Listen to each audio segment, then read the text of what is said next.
बल्दियाती कानून में इख्तियारात पर MKM और पीपल्स पार्टी के दरमियान मुस्बत पेशरफ सामने आई है। गवर्नर की ज़ेर सदारत इजलास में आइन के आर्टिकल 140A के तहत सुप्रीम कोर्ट ऑफ पाकिस्तान के अहकामात पर अमल दरामद के लिए इत्तेफाक हो गया। मजीद जानते हैं डॉन न्यूज़ के नुमाइंदे इमरान हद खान से। इमरान, बताएगा MKM और पीपल्स पार्टी के दरमियान राबते में क्या पेशरफ सामने आई है, इजलास से मुतालिक क्या मालूमात मिली? देखिए, बिल्कुल MKM और पाकिस्तान पीपल्स पार्टी के दरमियान बल्दियाती कानून कानून में जो इख्तियारात पे है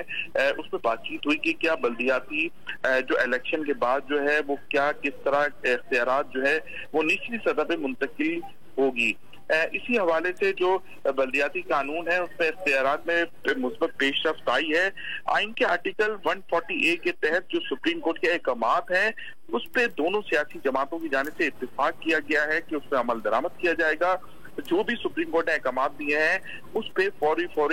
तौर पे जो बल्दियाती कानून है उस पे अमल दरामद के लिए कमेटी भी तश्कील दी जाएगी। बल्दियाती निज़ाम पर गवर्नर सिंध कामरान टसूरी ने MKM और पाकिस्तान पीपल्स पार्टी को साथ बिठाया है, जबकि ये भी बताया कि उनकी सदारत जो इजलास हुआ है उसमें पाकिस्तान पीपल्स पार्टी के जो वुज़रा थे और MKM के भी 3 अरकान थे, जिसमें वसीम अख्तर,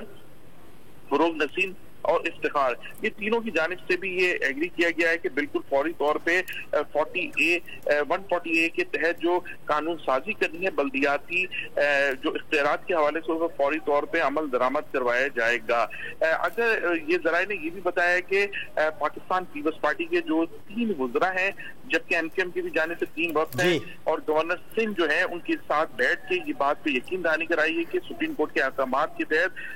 आर्टिकल 140A के तहत तमाम कानून जो है जिसमें बल्दियाती इख्तियारात है वो फौरी तौर पे बल्दियाती नुमाइंदों के हवाले किया जाएगा। जी इमरान, बहुत